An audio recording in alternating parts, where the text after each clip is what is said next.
De manera muy breve, desde luego, implícitamente, esto va a ser una charla pues, metodológica, y no está de más dejar claro un poco lo que ustedes ya saben, esto de la transdisciplinariedad científica, los vínculos integración de saberes, ¿no? Desde la historia, la antropología, la sociología y el arte, que digamos que son las áreas que de una u otra manera yo he estado trabajando, pues. La investigación implica desde luego la teoría y la práctica, el trabajo de gabinete y el trabajo de campo, que finalmente esto es lo que, digamos, me da pauta para estar un poquito de invitada, ¿verdad? El trabajo de campo que refiere a lo que Camilo puntualmente explicó, que fue toda esta serie de trabajos cualitativos, ¿no?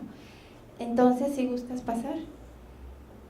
De manera muy breve quiero plantearles, por un lado, la investigación como tal, la existencia de investigación-acción y la promoción cultural. Yo quisiera preguntarles, ¿algunos de ustedes tiene o ha estado vinculado a algún proyecto cultural? ¿En qué área? Pues básicamente con grupos de producción artística, en un cierto momento histórico, ¿no? Yeah. En el rico del siglo XX al siglo XXI. Yeah. Entonces, un poco la intención, la primera queda muy claro, es trabajo propiamente académico.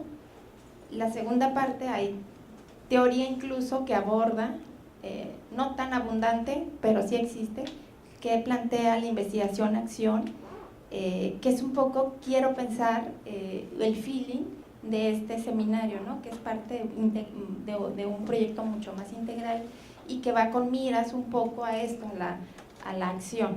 Entonces un poco está la vinculación entre investigación y la acción, que redunda en el tercer punto, que es la promoción cultural, al menos en este caso, en esta facultad, que tiene que ver un poco la parte artística como parte, digamos, de la cultura en un sentido amplio.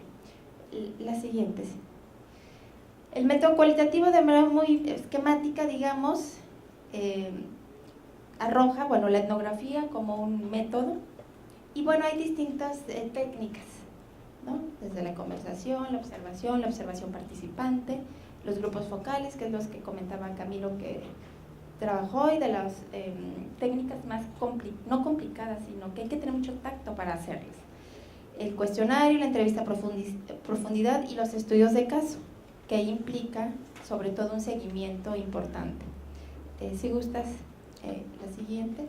El primer grupo vulnerable, les voy a presentar dos casos que serían, digamos, parte de mi producción académica. Sería el trabajo con las mujeres migrantes de la Huasteca. En mi trabajo de maestría, que afortunadamente luego la UDEM, la UNE y el CIESAS lo publicaron, entonces lo pueden encontrar en esas tres instituciones, en la Feria del Libro de pronto lo ven y así, ¿no? Y es más, está hasta en internet, que no debería, pero está, pero lo pueden consultar ahí. Yo ahí hago una revisión, digamos, entre comillas novedosa, porque hasta donde yo sabía había sido un poco complicado trabajar el tema en tanto al acercamiento con el grupo precisamente poblacional.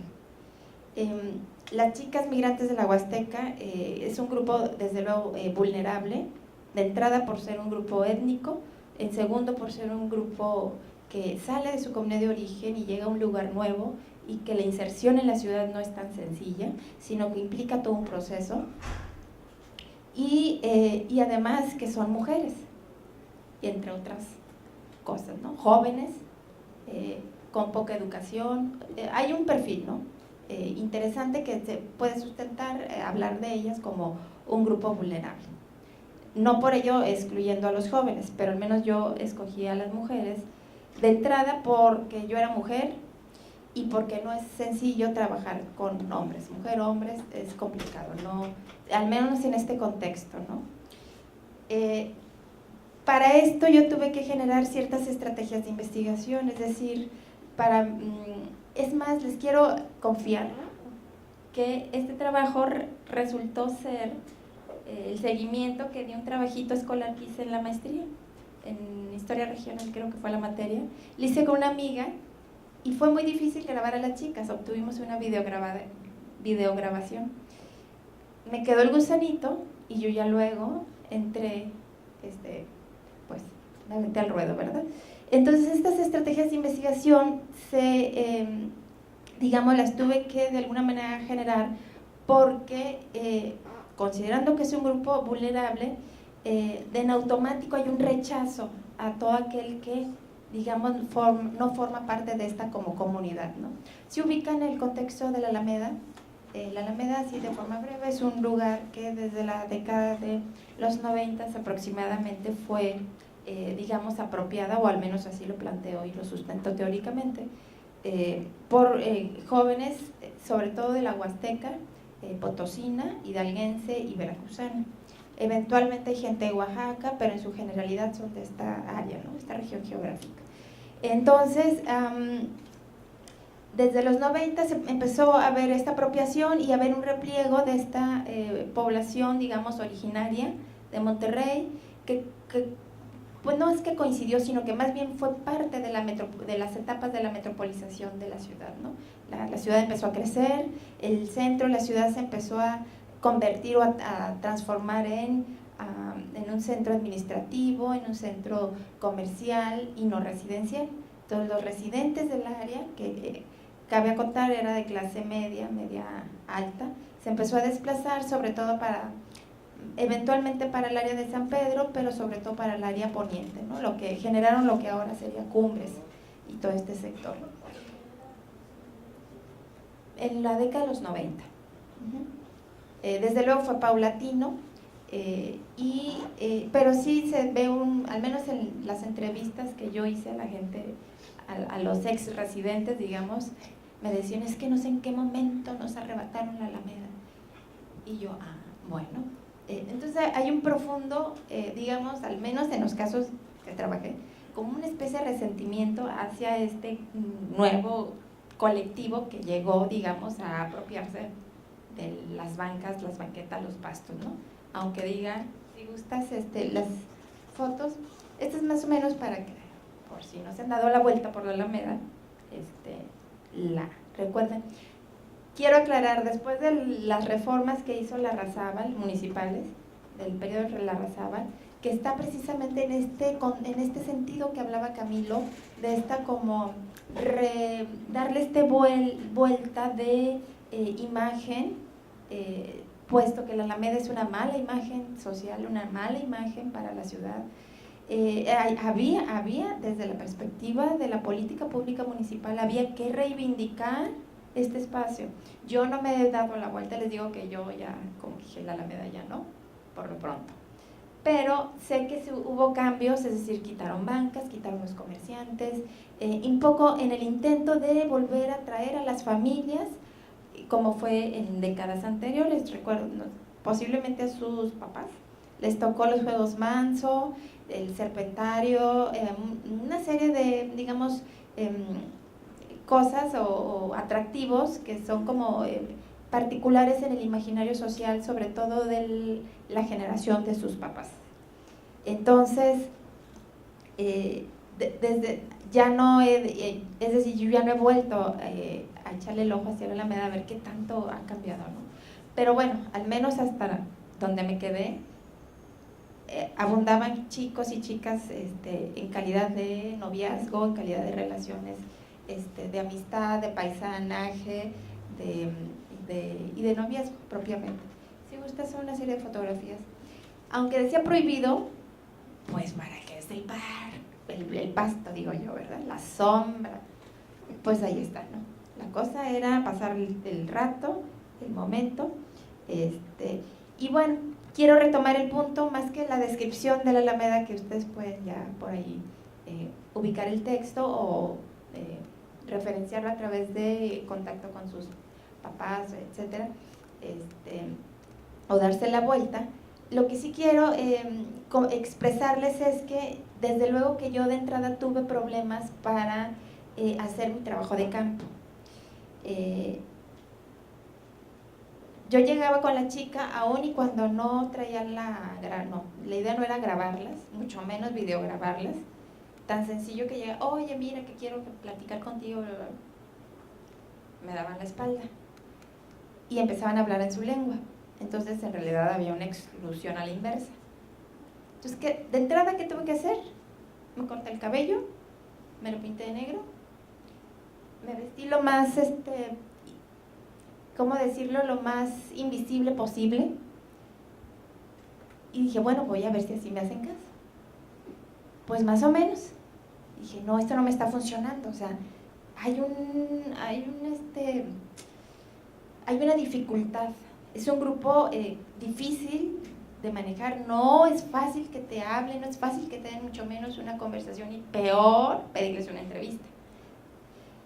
Bueno, la estrategia fue juntarme con otra persona, dije, de 2 a 2, porque yo llegaba con 2 chicas y se ponían a platicar entre ellas. Entonces, o con 3 chicas y una me prestaba atención y el resto se volteaba y se ponía a platicar, ¿no? Entonces, entre estas estrategias que yo empecé, dije, bueno, ¿de qué manera puedo yo trabajar esto ante este rechazo muy evidente? Incluso yo me sentía ofendida, me sentía con la grosería, ¿cómo? Me voltean la espalda, ni me ven, ni me saludan. Bueno, pues finalmente están reproduciendo lo que nosotros hacemos con esos grupos sociales, ¿no? Entonces, con otra investigadora, Laura Chavarría, que coincidió también en su tesis, aunque ella era un poco en violencia, trabajamos de 2 en 2, tú te agarras a una y yo me agarro a otra. Y esa fue una estrategia que nos funcionó. Y empezamos a platicar aquí y allá. Y bueno, por un lado fue eso, trabajar en equipo, que digamos me permitió, en un primer momento al menos, insertarme en el espacio y empezar a trabajar diarios de campo, ahí no se graba, se platica las conversaciones. Lo que yo hacía es iba luego a mi coche y me grababa, porque pues todo se te olvida, ¿no? Entonces llegaba a mi casa y así fueran las 10, 11 de la noche me ponía a teclear toda mi diario de campo, que se le llama así en antropología. Entonces, sin embargo, yo duré 1 año yendo sábados y domingos. Yo no sé cómo mi novio, hoy esposo, me aguantó, pero 1 año yendo a la Alameda para poder hacer todo ese recorrido, digamos, y esta vivencia que definitivamente te cambia la vida, porque pues es una experiencia que pues es todo 1 año que vives los fines de semana, sábados y domingos, incondicionalmente. Yo estaba ahí. Entonces, intentando ahí platicar con las chicas. Si gustas, la siguiente.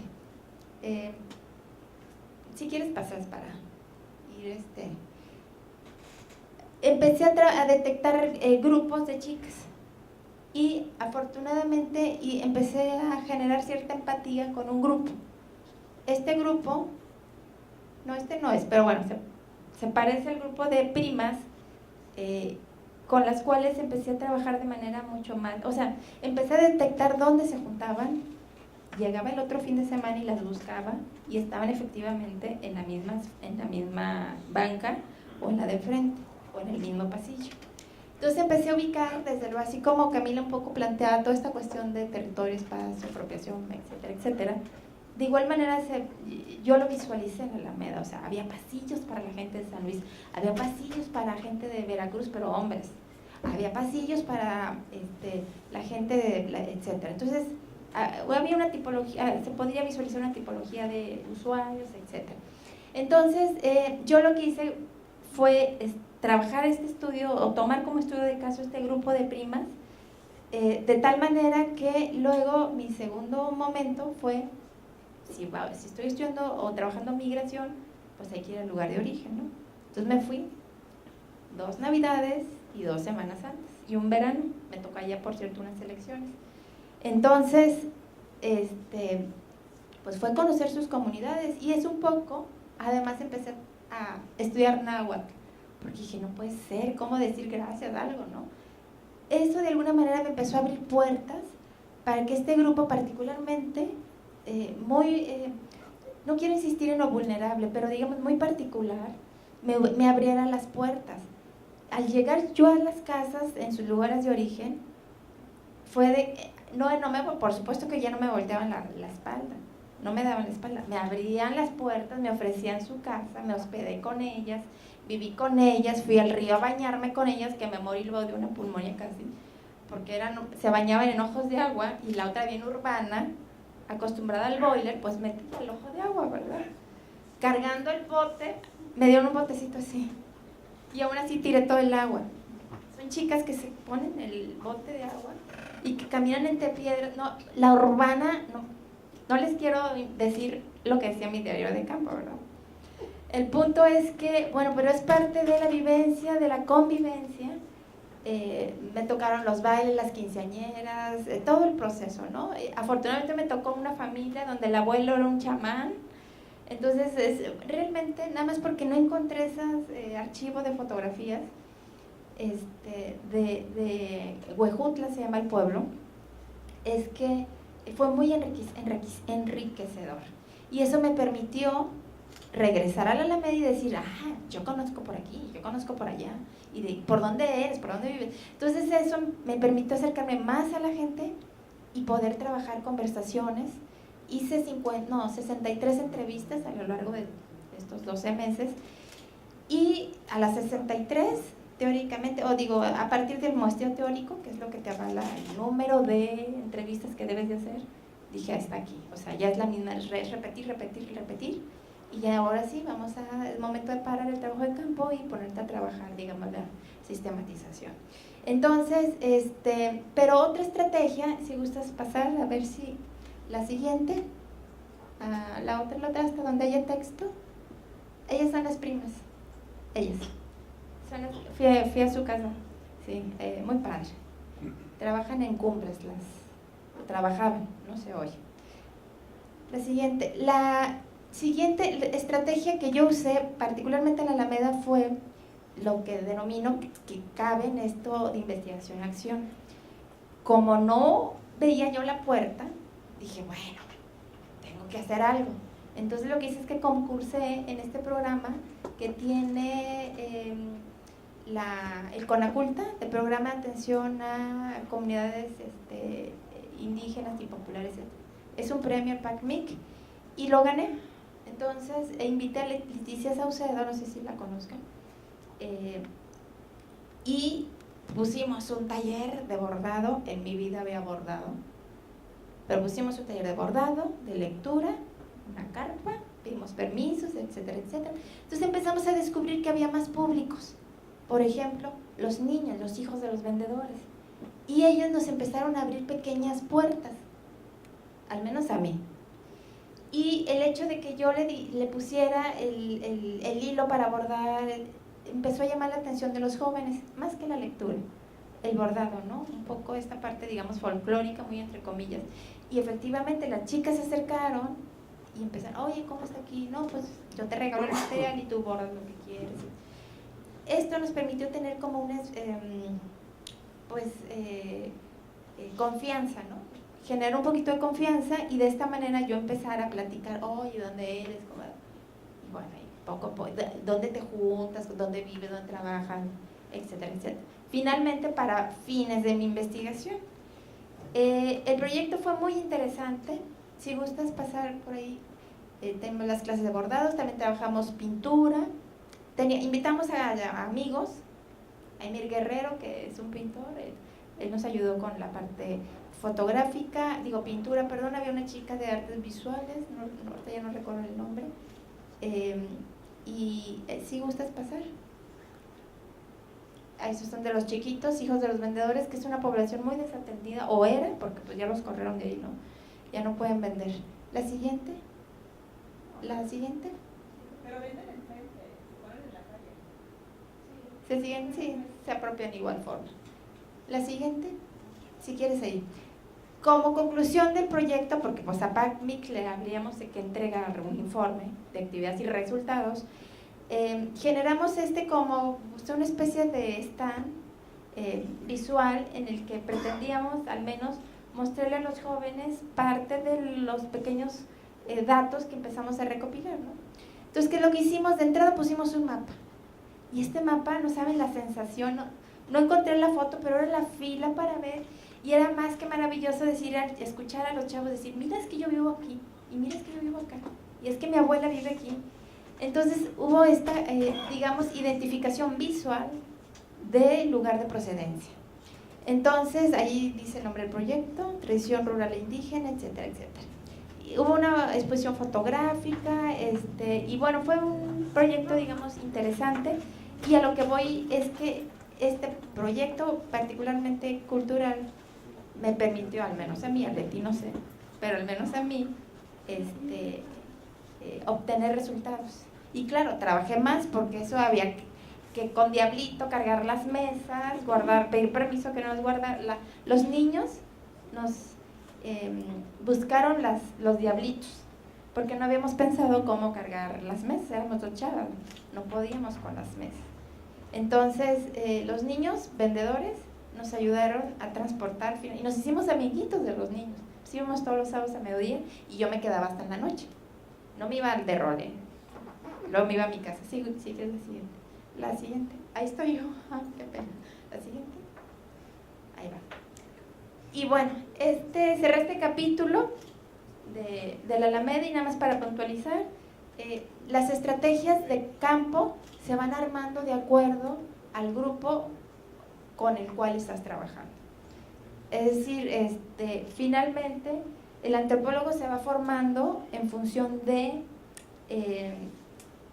material que vas encontrando, ¿no?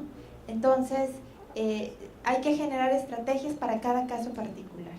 Por eso es importante de entrada ir a conocer, hacer una especie de diagnóstico breve de qué es lo que sucede en campo, se le llama, y a partir de esto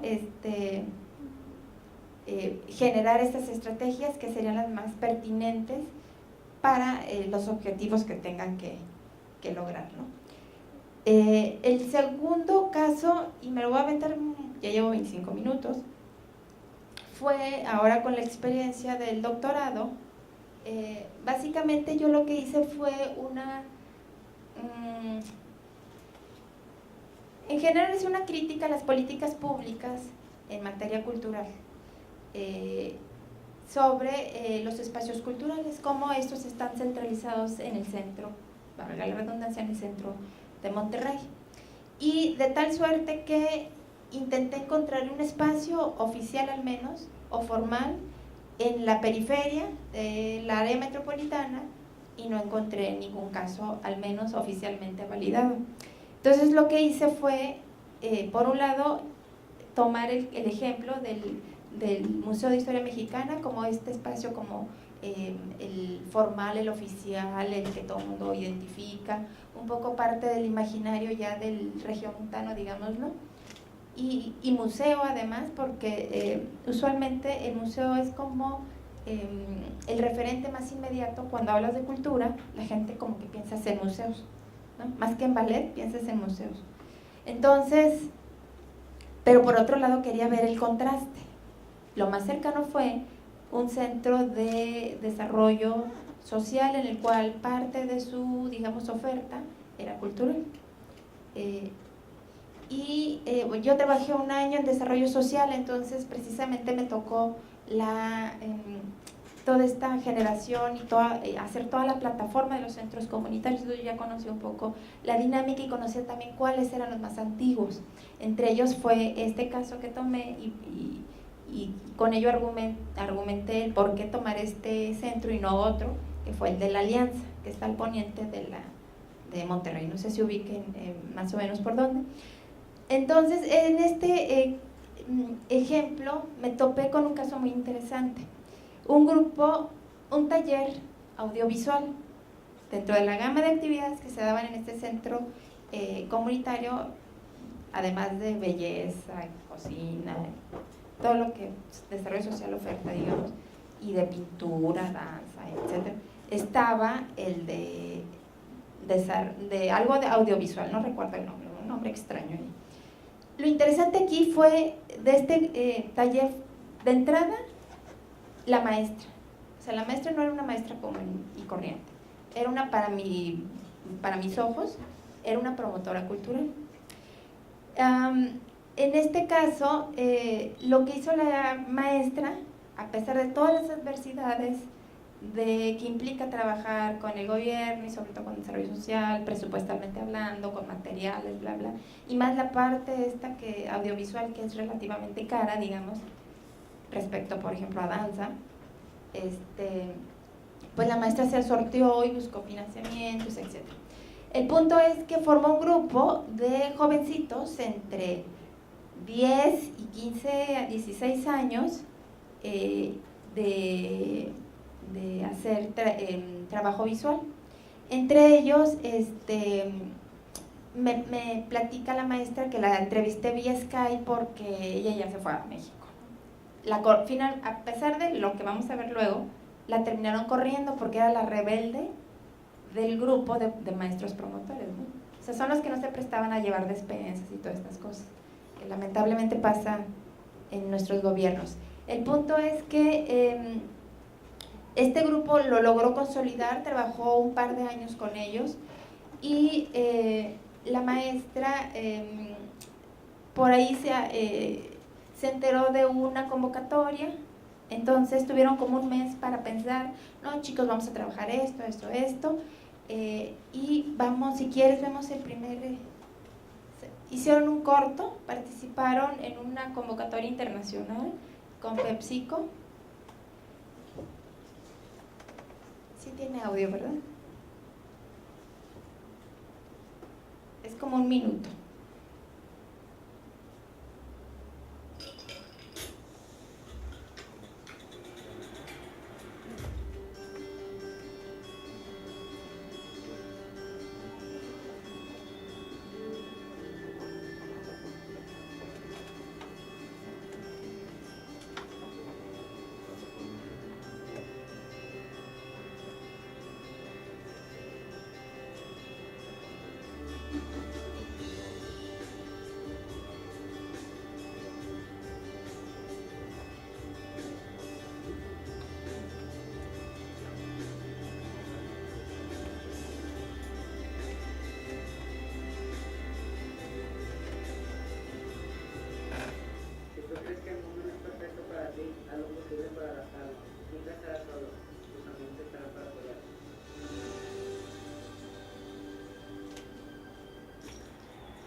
El reportaje que salió en Televisa, porque tiene historia este documental. La maestra le tocó verlo y lo grabó de la tele.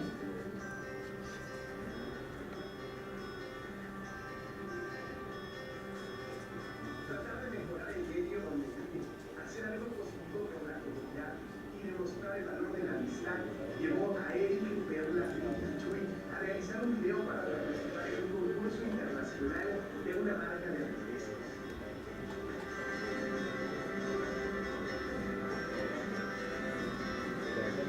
Si tú crees que el mundo no es perfecto para ti, haz lo posible para adaptarlo. Nunca estarás solo, tus amigos estarán para apoyarte. Al principio no, estamos en blanco, no sabemos qué hacer. A mí me tocó venir a hacer el documental, a editar, a grabar un poco. Sí, porque otros videos se ven así como más presupuesto, no sé, más calidad. Y pues nosotros como que tiene más ideas que nosotros.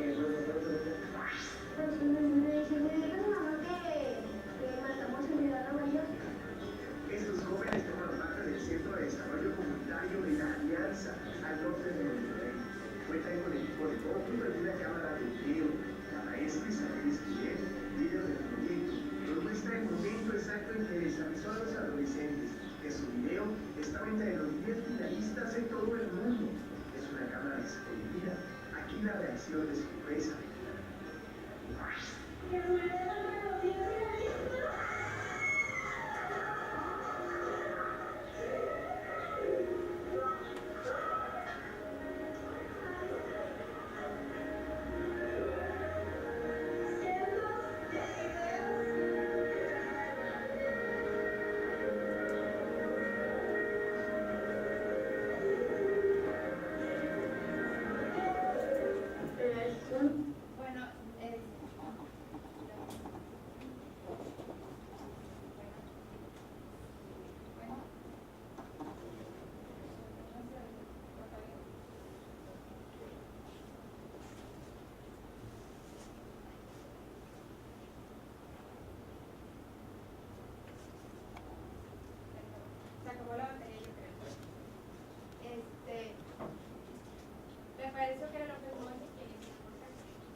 interesante porque, bueno, concursaron al menos contra 500 cortos internacionales. Nada más era uno mexicano, ellos, y uno de Argentina, en América. El resto eran europeos y americanos. Lo interesante fue que este material se hizo con cosas muy rudimentarias. Claro que no tenemos cultura, ¿para qué quieres cultura? No es que ser un corto, bla, bla. O sea, tuvieron muchos obstáculos.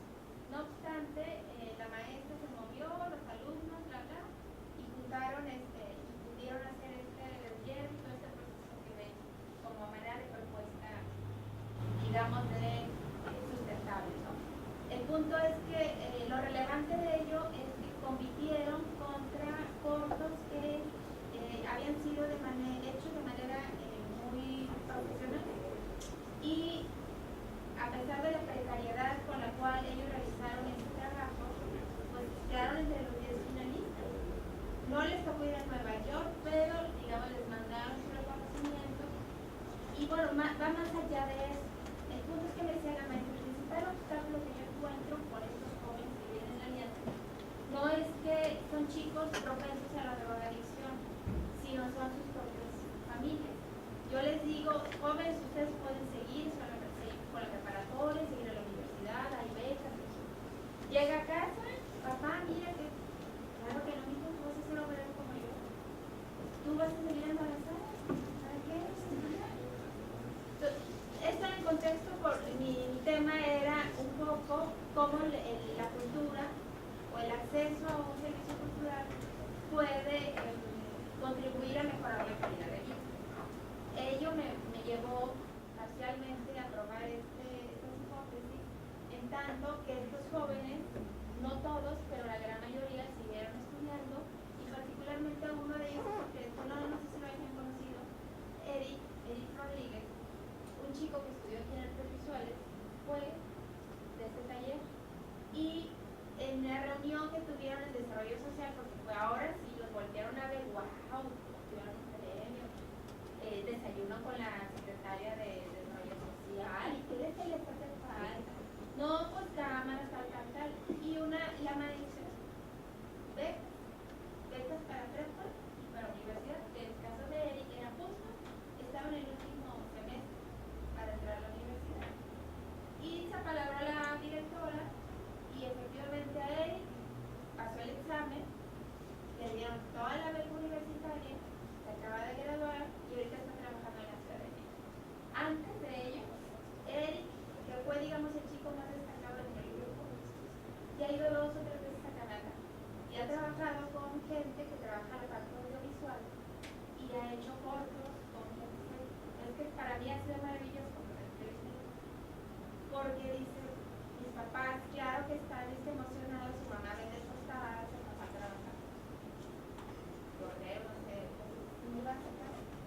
Y el joven dice, yo estuve trabajando con actrices de talla, por ejemplo, en México sería estas chicas que venden mucho en taquilla. Estas muy taquilleras, ¿no? Bueno, que fueron estas reuniones a Canadá y empezaron a trabajar desde actores, editores, todo lo que significa el tipo de producción, digamos.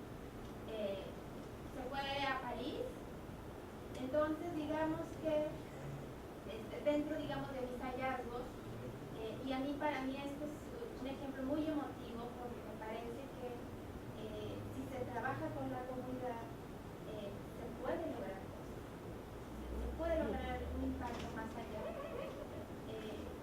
El 2-3, la chica está estudiando ahorita otra carrera, los niños están terminando ahorita la preparatoria.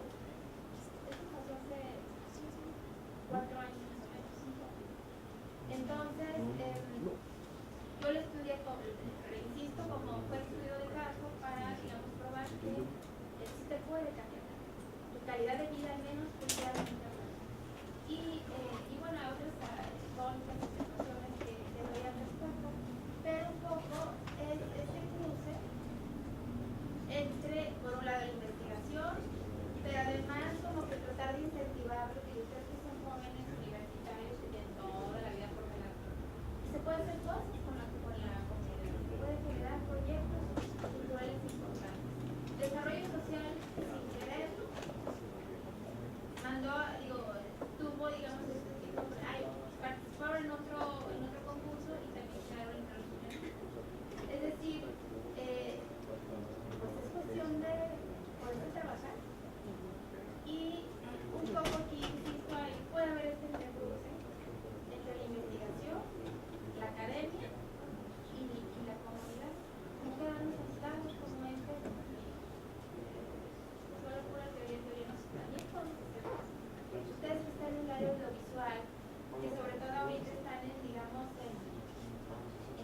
exposiciones visuales, que es el mundo cotidiano en el cual vivimos. Gracias.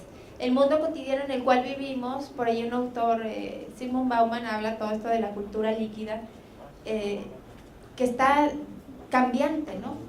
Entonces, un poco hace un momento hablaban de las redes sociales, todos esos pequeños grupos identitarios que te permiten día a día casi que sobrevivir, ¿no? Hay jóvenes que casi se suicidan cuando pierden el celular.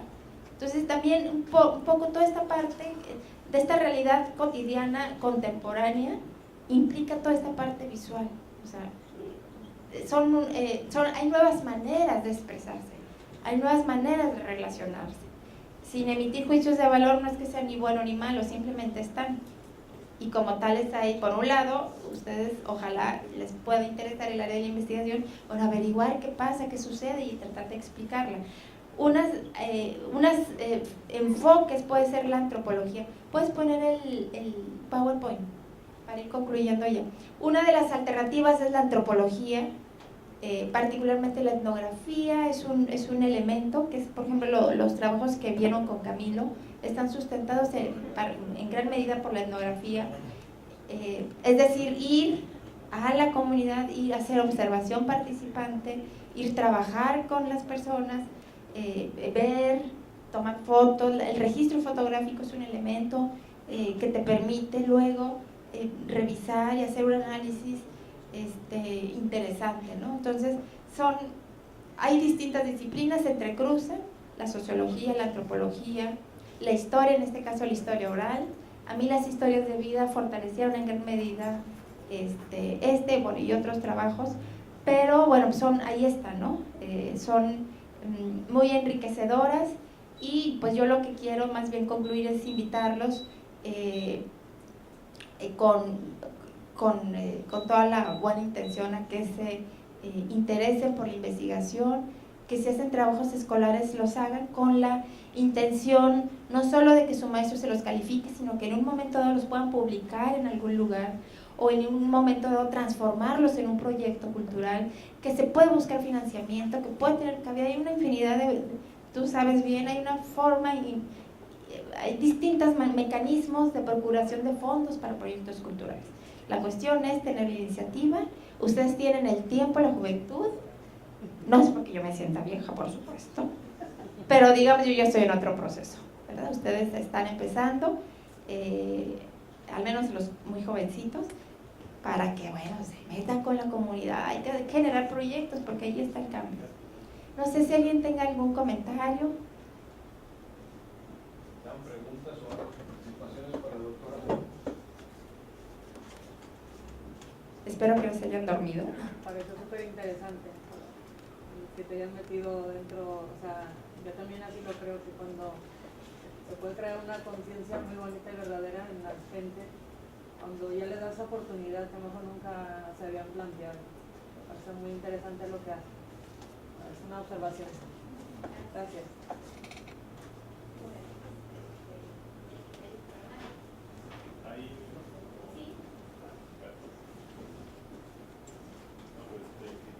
Sobre todo porque es un estudio de campo y en la cual tú te has involucrado personalmente, vivencialmente, o sea, ha sido un compromiso de tiempo, de espacio, de lugares, de sacrificio.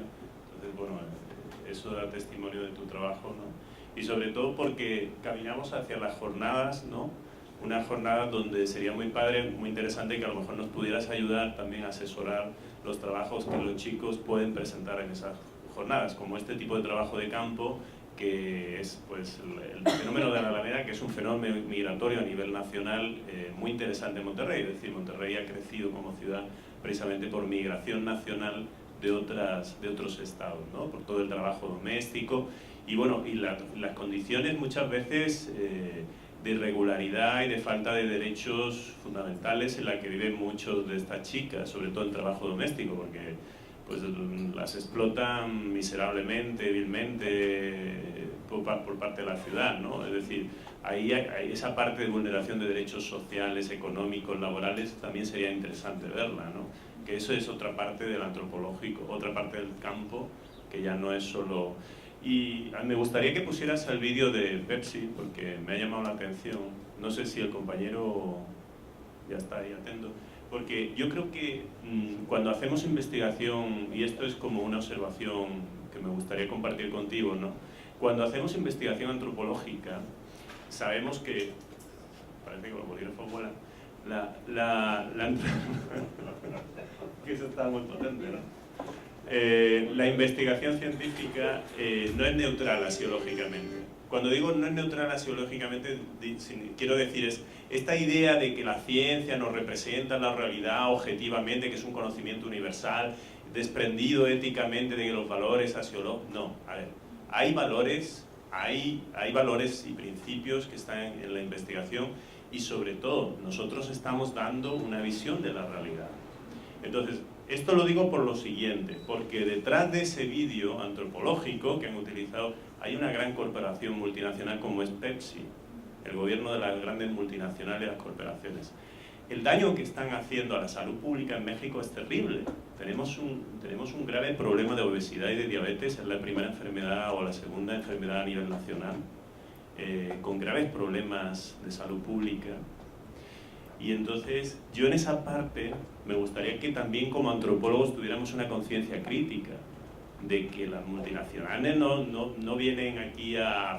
O sea, evidentemente tenemos que jugar, ¿no? O sea, yo creo que hay un doble juego de bueno, hay que buscar financiación, hay que atraerlas para que nos apoyen en nuestros proyectos, todo lo que tú quieras.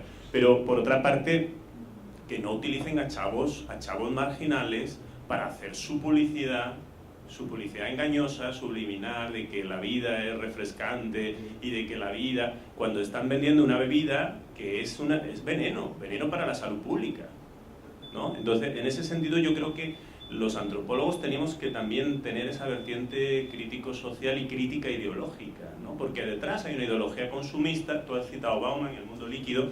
Hay un libro precioso de Bauman que es Mundo de consumo, y vivimos una sociedad consumista. Entonces, yo creo que esa parte no la debemos de alguna forma obviar porque es importante, ¿no? Sobre todo cuando hay realidades de salud pública nacional en juego, ¿no? Como es el caso del daño que están haciendo los refrescos, y somos el principal consumidor de refresco a nivel mundial, ¿eh? De Coca-Cola, de Pepsi, de todo esto, ¿no? De toda esta porquería, que a saber lo que tienen, ¿no? ¿Alguien más? Claro.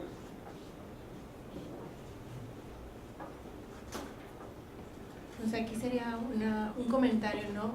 Me llamó la atención ahorita que comentaste, dices que me volteaban la espalda como nosotros les volteamos la espalda en algunas veces, ¿no? A mí no sé, me fui y me gustaría que se cambiara el juego. ¿Qué resultaría a lo mejor de un estudio de este tipo, pero de ellos hacia esta sociedad donde se están insertando? Y no digo nosotros porque pues no sé si quepamos, ¿no? Pero porque, por ejemplo, también que mencionabas ahorita es que la Alameda se dividía por pasillos que pertenecían hace tiempo en una universidad privada de aquí de Monterrey, muy importante, allá por San Pedro.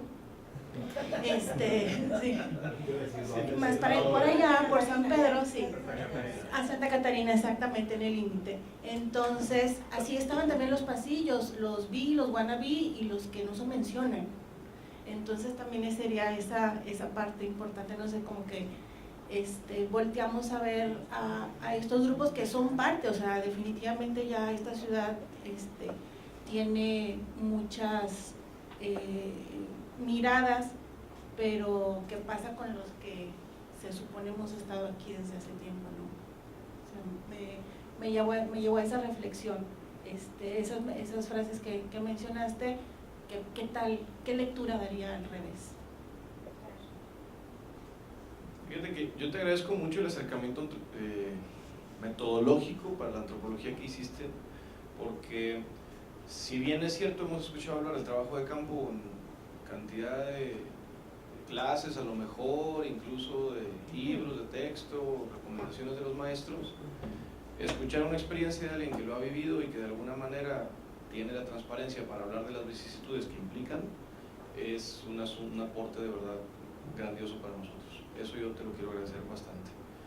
Y sobre todo que te hayas dado el tiempo también de transparentar tus procesos, porque pues insisto que no es un asunto fácil, ¿no? Tampoco hablar como de las, ahora sí que las de Caín que uno vivió. Entonces, en ese sentido, yo te agradezco la transparencia. No sé si hay algún otro comentario de algún estudiante o inquietud. Invitarla a que nos asesore y nos ayude. Sí, yo veo que tienes como ese tacto con los muchachos, y los tienes con la boca abierta, y en ese sentido, créeme que si te voy a hacer una segunda llamada y si tú tienes disposición, te lo agradecería. Doy clases en la escuela de cine, historia del cine mundial de México, teoría de la cultura. Entonces, digamos que no soy tan desvinculada, pues. De hecho, yo les digo, la competencia está acá en artes visuales, en comunicación. Pero bueno, con las escuelas innombrables, también hay en la Libre de Derecho. Hay experiencias interesantes en la recepción de, pero no era en la UDEM, era en la Libre de Derecho. Ahí dabas, ya no estoy dando ahorita sociología, pero hay una percepción bien distinta. Pero no por ello tampoco es etiqueta, o sea, también había jóvenes de una visión, digamos, muy amplia y reflexiva y crítica, como los hay en todos los grupos, digo. Pero lo importante es, no es que te vas a encontrar a jóvenes así, sino es parte de la formación. Entonces es una responsabilidad de las escuelas y más que de la institución, de cada profesor, pues tratar de generar un poquito esta parte reflexiva, crítica. Yo en todos los grupos, no importa la materia que sea, les digo, Monterrey, con los perdones de ustedes, es una sociedad clasista y racista. No hay otra palabra, o sea, así es. Y si no, que me lo argumente. ¿Quién no? En el estudio saqué un cuadrito, es que se me olvidó traerme el libro, pues, pero para que le echaran una ojeada, pero igual lo encuentran en INSU, ahí creo que pueden descargarlo. De hecho, yo ahí lo leí. Debo confesar. ¿Ahí lo viste? Ahí lo leí. Ah, ahí bien, sí. Sí, no es que esté en artes visuales, sino es que quiero hablar más de la universidad, pero esa tesis me la prometió la directora en su momento, porque fue parte del cuerpo ahí de defensa. No, te la vamos a publicar porque es muy buena, bla, bla. Dejé la carta, gracias, bye. Se la entregué a un grupo de colegas que estamos haciendo un proyecto ahí con Madero, cuando era alcalde, sobre historia de Monterrey. Y yo hice el siglo XIX. Y les entregué así el disco. Dije, bueno, para que pues, lo divulguen, lo lean, lo regalen a la biblioteca si quieren. Los de la UDEM, la innombrable, sí, de manera inmediata me llamaron, ¿sabes qué? Queremos publicarlos. Entonces yo me di a la tarea y dije, no, pues no me voy a quedar con la UDEM. Entonces me fui a Filosofía y Letras, aquí me cerraron la puerta, pero en otro lado me la abren. Entonces me fui a Filosofía y Letras, mi casa materna. Y por supuesto, pues la UDEM pagaba todo y ellos nada más era de dar el logotipo. En el CIESAS, que es, digamos, un proceso de publicación mucho más complejo, implica arbitraje y todo esto, pero como ya había trabajado en artículos arbitrados y ya varios doctores conocieron mi trabajo, fue, digamos, relativamente sencillo conseguir su logotipo y su aval. Entonces, digamos que en ese sentido sí me satisface mucho ese trabajo, porque además de que me costó no solo 3 años, no lo veo más que costo, sino como que aprendí mucho y empecé a ver, dije, es que es impresionante la forma en cómo hablamos del otro de manera despectiva. Y cuáles eran y que todavía el Facebook y todo eso si no me hubieran llegado, porque yo hice un sondeo por correo electrónico, de qué, allá los cuates, de qué maneras han escuchado ustedes hablar de la Alameda, como 20 aseveraciones, una Calameda, las cuiscas, no me acuerdo, pero eran cosas que aludían a la clase social, a la clase étnica y a la clase económica. Bueno, así lo tipifiqué. Entonces, pero esto es espacio histórico que tus papás y tus abuelos vivieron. No, ¿dónde van las gatas? No sé, digo, ahorita ya realmente no recuerdo, pero esto de que vas caminando como si fueras por la Alameda, ¿no? Es una expresión, sí o no, muy común. Ni que fueras en la Alameda. ¿Por qué? Porque los chicos caminan tranquilos, vas a pasear, pero es atrás trae este fondo clasista y desde luego racista. Entonces hay que tener cuidado un poco con lo que decimos y lo que reproducimos y ser autocríticos. Y yo incluso me he sorprendido hablando de forma también racista y clasista, porque es parte de la construcción de la identidad mexicana, ¿no? Hay que ver historia de la educación en México, pero sí, hay que tener cuidado y yo los invito, pues con todo gusto, estoy abierta y me da mucho gusto, bueno, conocerlos, ver caritas que ya las he visto y por supuesto encantada de nuevo estar dentro. De hecho me encantó la idea, dije, ay, artes visuales, no se me había ocurrido, ¿cómo? ¿Por qué?